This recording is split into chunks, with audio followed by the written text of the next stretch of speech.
Entre derechos y deseos es uno de los grandes fundamentos o bases que utilizan las personas que están defendiendo la gestación subrogada o su legalización. Establecer, digamos, poner en la balanza derechos y deseos. La realidad es que los deseos nunca, no pueden tener el mismo valor que los derechos. Los derechos están consagrados a texto explícito en tanto la Constitución española como en los tratados internacionales, como en la legislación, y por tanto, como deseos, los deseos no están contemplados. Por lo tanto, es legítimo que la persona, la pareja, desee ampliar la familia, desee tener hijos, pero eso nunca puede elevarse a la categoría de derecho. Los derechos, y más en el caso de los derechos fundamentales, que incluso alegan, en ninguna manera. Los derechos fundamentales están consagrados a texto explícito en el texto constitucional y nunca puede elevarse un deseo a un derecho, sobre todo porque cuando se exige o se reivindica un derecho es porque es posible llevarlo a cabo. Y en este caso el deseo de ampliar una familia, en caso de llevarse a cabo, vulneraría derechos de otras personas. Por lo tanto, nuestro derecho acaba donde comienza el derecho de las demás personas y en este caso específicamente el derecho de las mujeres.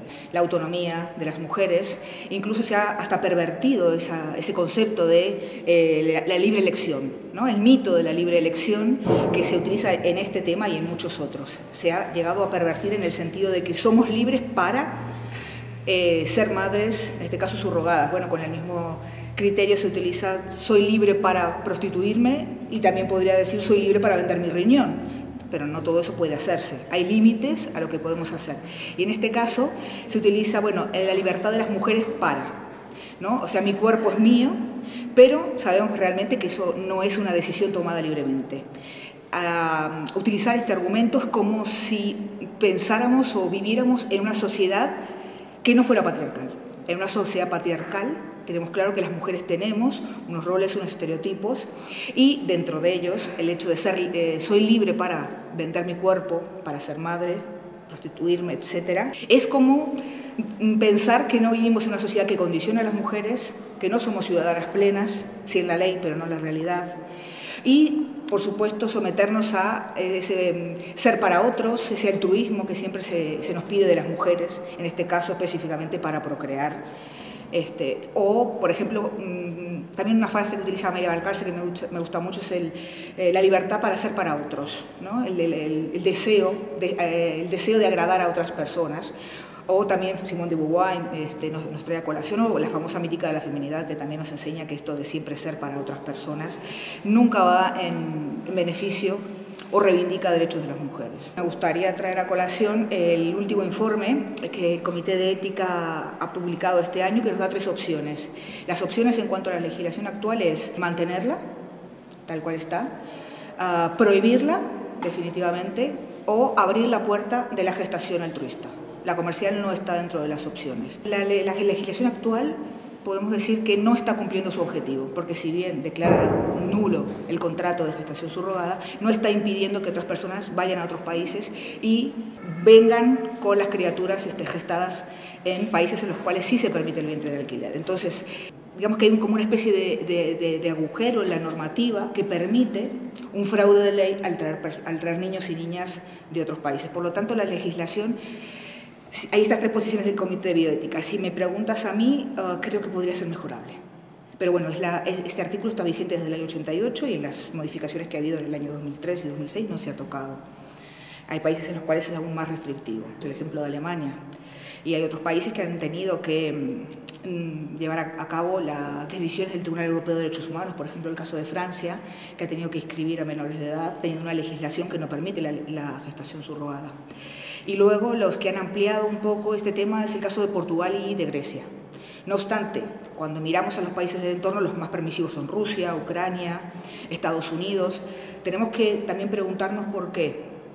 Cuando queremos mejorar sanidad, queremos mejorar educación, miramos al norte, ¿no? Miramos a Alemania, miramos los países nórdicos. ¿Y por qué cuando hablamos de derechos de las mujeres miramos para otro lado? Miramos a Ucrania, miramos a Rusia, miramos a Estados Unidos, que también es un país que se nos informa o se nos presenta como un país, la panacea prácticamente de la gestación subrogada, cuando se trata de un país que no ha ratificado los principales tratados internacionales, la Convención de Derechos del Niño y Adopción, o las convenciones que protege los derechos de las mujeres. Por lo tanto, Estados Unidos, si bien es la panacea para la gestación subrogada, no es un país que podríamos decir que proteja fuertemente o de manera decidida la igualdad de derechos entre hombres y mujeres. El tema de la adopción, el problema no es la normativa.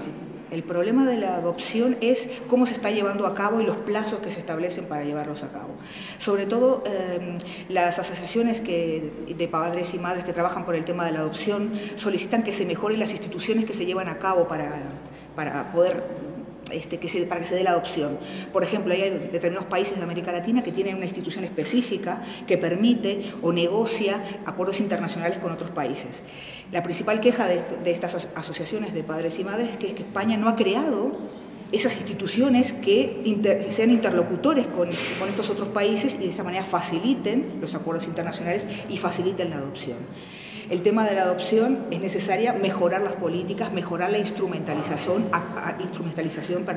acortar plazos y sobre todo tenemos que tener en cuenta que uno de los grandes óbices de la adopción es que la mayoría de las personas o parejas que intentan adoptar siempre piden o privilegian niños o niñas muy pequeños por sobre los mayores y entonces la realidad es que la adopción ha caído en estos últimos años, mucho, ha caído casi el 70% en los últimos años y ese porcentaje es lo que se ha incrementado la gestación subrogada. Entonces, en este caso se privilegia traer a una persona traer una nueva persona en lugar de estos niños y niñas que necesitan una familia, otorgarles una. En este sentido, nos olvidamos que como personas nadie tiene el derecho a ser madre o padre. Los niños sí tienen derecho a tener una familia, y eso nos está privilegiando en este momento. El feminismo tiene muchos retos, sobre todo porque este es un tema que nos llega desde fuera, aunque hace 40 años que se viene trabajando, 30 años que tenemos una normativa que lo regula, pero creo que los principales retos del feminismo es a nivel internacional. Por ejemplo, al momento de definir conceptos, al momento de definir términos y políticas, tendríamos que tener un lobby que actuara en esos lugares, en esos espacios, en esas arenas donde se deciden los conceptos, los términos. Por ejemplo, al momento de establecer, por ejemplo, la OMS, cuando en el año 2009 estableció un glosario de conceptos y ahí definió lo que era la gestación subrogada y las técnicas de reproducción asistida, ahí el lobby feminista no hizo la suficiente presión para que no estuviera incluida. Entonces, el desafío está a nivel internacional. Estar en esos espacios donde en este momento sí hay otros lobbies financiados por farmacéuticas, agencias de gestación subrogada, que están poniendo esos grandes caballos de Troya que luego tendremos que desmontar, ¿vale? Como en su momento hubo que desmontar también de la OMS que las parejas del mismo sexo no tenían enfermedades o que la infertilidad no es una enfermedad. Son términos que coloca la OMS y que como feminismo tenemos que desmontar, por no haber estado ahí en ese momento o no haber hecho la suficiente presión.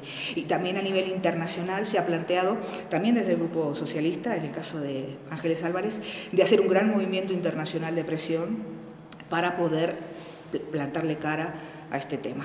Sin duda a nivel internacional, por supuesto nacional, pero a nivel internacional están los grandes retos, como lobby feminista.